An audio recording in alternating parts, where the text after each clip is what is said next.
Assalamualaikum warahmatullahi wabarakatuh. Pada kesempatan kali ini, saya akan mencoba membahas mengenai tanin.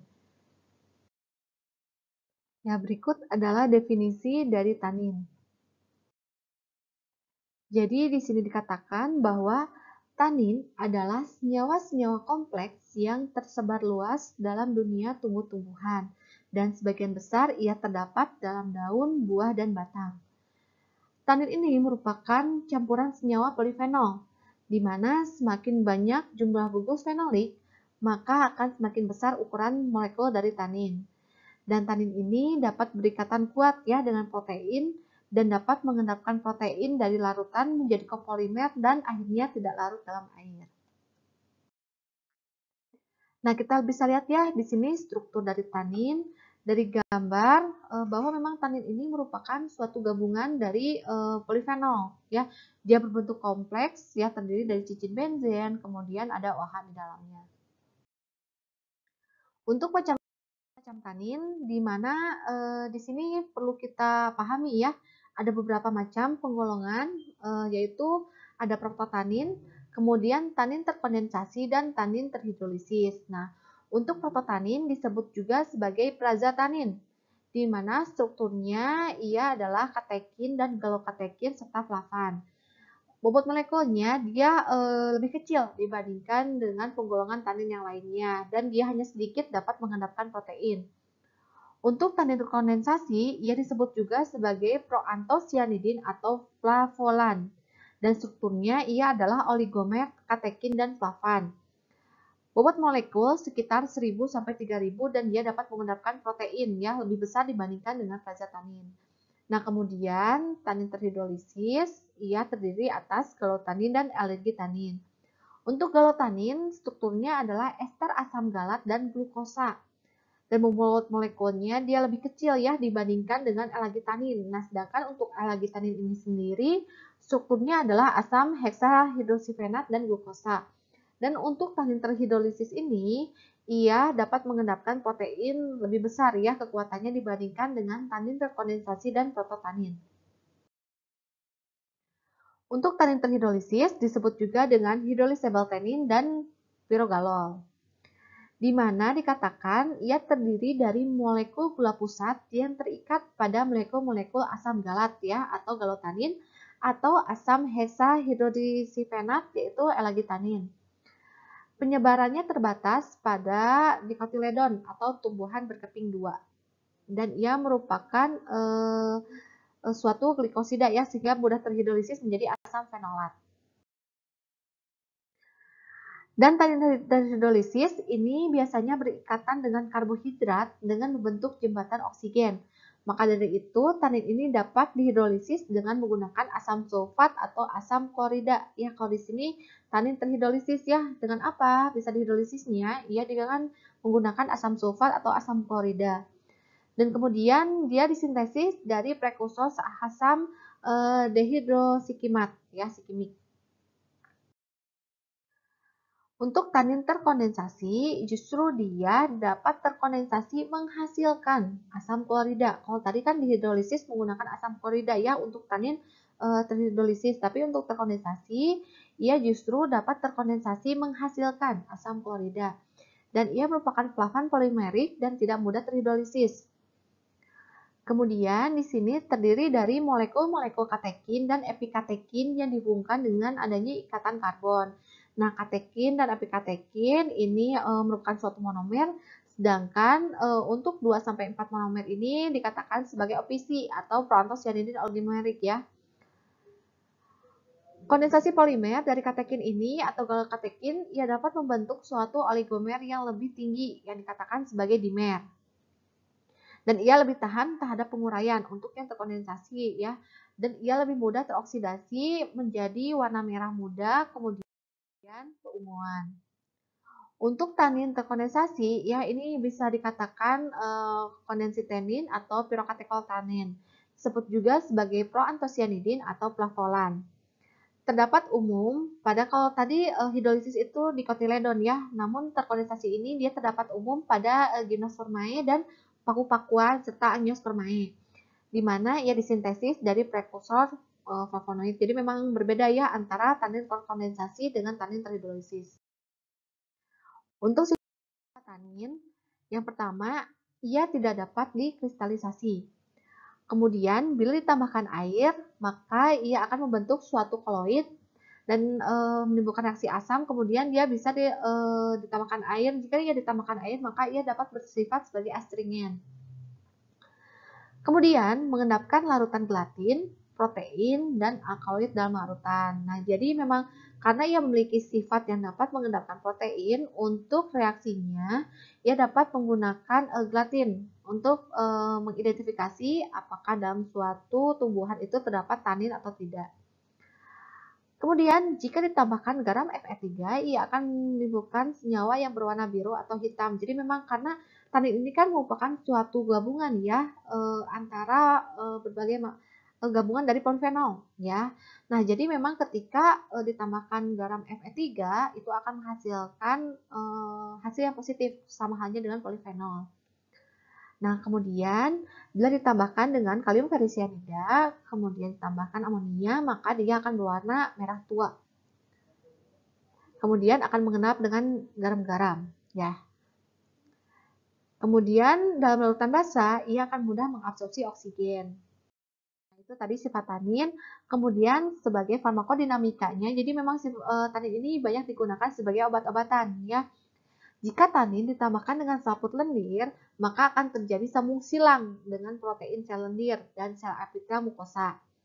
Sehingga mukosa terikat lebih ketat dan kurang permeabel. Terjadi astringensi dan melindungi lapisan mukosa di bawahnya terhadap mikroorganisme dan zat-zat kimia yang beriritasi.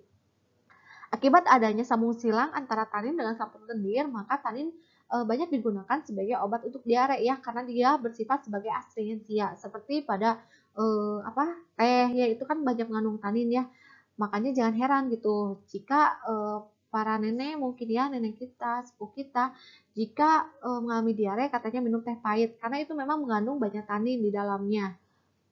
Kemudian tanin merupakan molekul polar yang besar dan sedikit diabsorpsi melalui kulit dan saluran gastrointestinal. Oleh karenanya, efek tanin ini disebut sebagai efek yang lokal. Hasil dekomposisi dari tanin itu, ia dapat diabsorpsi sehingga efeknya itu sistemik. Bila diabsorpsi dalam jumlah besar, ini tanin memang sangat toksik. Jadi memang untuk pengobatan herbal, baiknya dosis itu disesuaikan dengan pengobatannya ya. Jangan sampai misalkan karena obat herbal efek sampingnya sedikit, akibatnya dosis itu banyak minumnya. Nah, itu tidak diperbolehkan ya, karena memang herbal juga perlu dosis untuk mencegah ya. Dan memang herbal itu sebatas untuk mencegah ya. Jadi memang untuk mengobati itu waktunya diperlukan sangat lama dibandingkan dengan obat modern. Karena ada beberapa yang harus dilakukan oleh obat herbal di dalam tubuh dan itu waktunya tidak singkat ya untuk detoksifikasi dan lain sebagainya. Nah, kemudian untuk penggunaan tanin, ia memiliki efek ya, efek terhadap beberapa penyakit. Yang pertama adalah efek terhadap diare.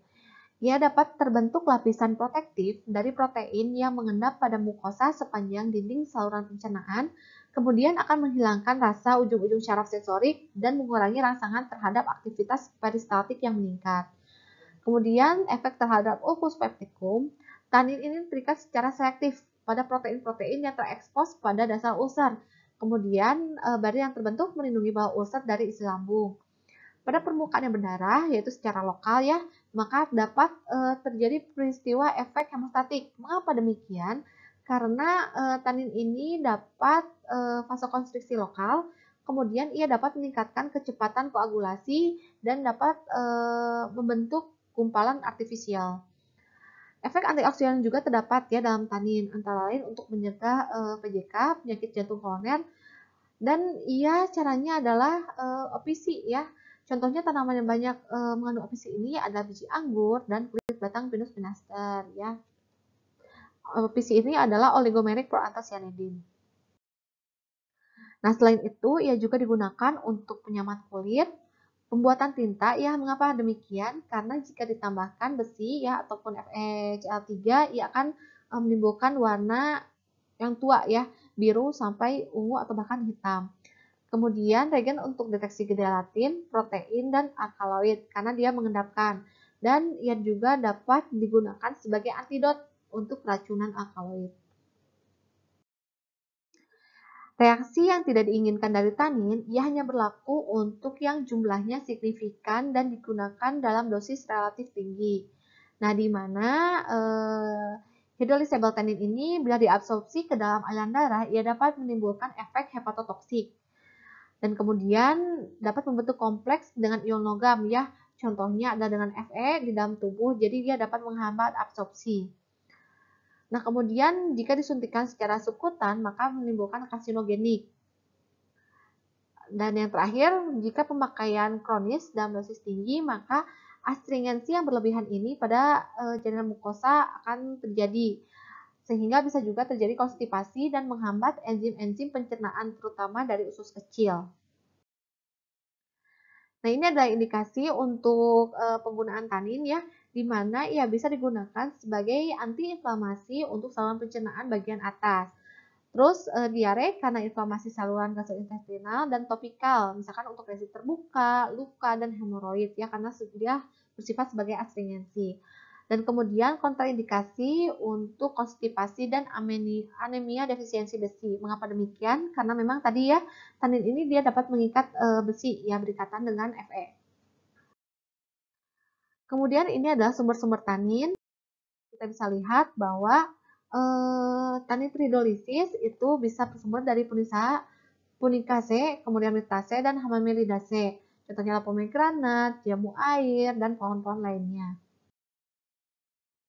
Kemudian untuk tanin hidrolisis, kita bisa lihat dia terdapat dalam lubab, kemudian cengkeh, hamamelis, dan jambu mete atau cisnat. Untuk tanin terkondensasi, ini bisa didapatkan dari anggur, kemudian tanaman kina, polong, pacar kuku, dan pinus ya. Dan cara identifikasi tanin, kita bisa lihat ya, untuk identifikasi warna, pada awalnya sebut simplicia ini dimasukkan ke dalam tabung reaksi. Nah, kemudian ditambahkan aquades dan dipanaskan. Mengapa pemanasan ini dilakukan? Ya, untuk menarik metabolit sekunder ini keluar. Kemudian ditambahkan NaCl 3-4 tetes ya, 10%. Nah, kemudian ditambahkan gelatin 1% dan ini endapan berwarna putih ya. Nah, kemudian ini tanin terhidrolisis ya, dan ini adalah tanin terkondensasi. Untuk tanin terhidrolisis ini jika ditambahkan dengan garam Fe, ia akan menimbulkan warna dan endapan hitam kebiruan. Jika ditambahkan kalium iodat, ini akan membentuk warna rosa. Kemudian jika ditambahkan asam nitrit, yang mula warnanya itu pink ya, rosa gitu, kemudian keunguan dan berakhir pada warna biru. Dan jika ditambahkan kalium iodat untuk asam galat bebas, maka akan menimbulkan warna jingga. Nah, kita bisa lihat ya di sini ada galotanin, alagitanin. Nah, ini masing-masing menimbulkan warna yang berbeda untuk masing-masing reaksi yang digunakan. Nah, kemudian untuk tanin terkondensasi, kita lihat Fe itu adalah coklat kehijauan ya, berbeda dengan tadi untuk yang galotanin atau alagitanin ya. Kemudian jika ditambahkan vanilin dan HCl, dia dapat menimbulkan warna yang merah. Dan pemanasan asam juga dia akan menimbulkan warna merah. Jadi nanti jika ditanyakan bagaimana analisis kualitatif ya. Kualitatif untuk tanin ini dapat menjadikan referensi ya. Nah, ini ada pertanyaan. Jika pada penambahan gelatin tidak timbul endapan putih, tetapi setelah ditambahkan dengan larutan FeCl3 terjadi perubahan menjadi warna biru hingga hitam. Apa kandungan senyawa dalam sampel tersebut? Nah, kita tahu ya bahwa tanin itu adalah terdiri dari beberapa polifenol. Polifenol itu dia dapat positif dengan adanya penambahan FeCl3. Jika ditambahkan FeCl3 itu yang mengandung membentuk ya, bukan mengandung. Jika suatu senyawa ditambahkan dengan FeCl3, ia membentuk senyawa biru sampai hitam, maka ia mengandung tanin dan polifenol. Tapi jika ditambahkan gelatin ya, misalkan kita ada dua senyawa. Yang satu senyawa jika ditambahkan gelatin, ia tidak menimbulkan endapan putih, maka dia hanya mengandung polifenol. Tapi jika satu senyawa ia mengandung jika ditambahkan gelatin, ia menimbulkan endapan putih dan ia menimbulkan warna hijau, biru hingga hitam. Jika ditambahkan FeCl3 maka ia mengandung maka ia mengandung tanin ya. Nah, jadi ini intinya, jika FeCl3 positif, maka uji gelatin positif ia adalah mengandung tanin. Tapi jika FeCl3 positif, namun uji gelatin negatif, maka ia mengandung polifenol, positif polifenol. Namun jika FeCl3 negatif, maka ia tidak mengandung polifenol ataupun tidak mengandung tanin. Nah, ini ya contohnya ya, kita bisa lihat untuk uji FeCl3 ia akan membentuk warnanya ini biru sampai kehitaman. Nah, jika ditambahkan gelatin, ia justru akan menimbulkan warna putih. Nah, ini berarti dia positif tanin ya. Kalau ini dia positif polifenol. Meskipun ini juga jika ditambahkan FeCl3, ia pasti positif karena tanin itu adalah gabungan dari polifenol.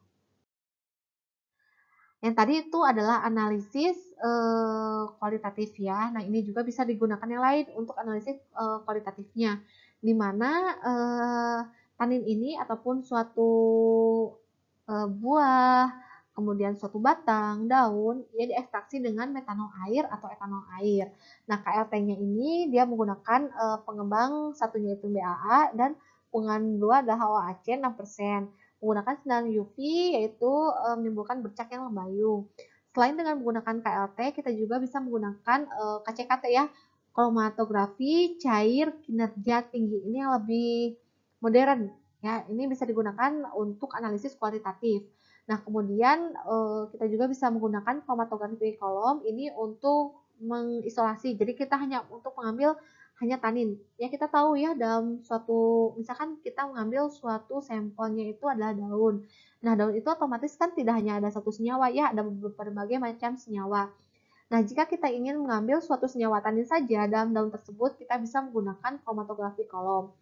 Kolom yang bisa digunakan adalah Sepadex ya, G50. Untuk LY-nya itu adalah aseton air yang ditambahkan asam askorbat 0,1%. Nah, kemudian ini tanin terhidrolisis. Untuk deteksi awalnya, adanya tanin terhidrolisis ini ditandai dengan timbulnya bercak ungu yang menjadi lebih gelap bila diuapi dengan amonia.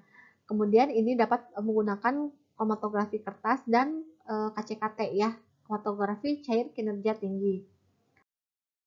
Nah, terima kasih. Sekian ya mengenai tanin. Semoga apa yang saya dapatkan bermanfaat. Mohon maaf apabila terdapat kekurangan dan kesalahan. Wabillahi taufiq wal hidayah. Wassalamualaikum warahmatullahi wabarakatuh.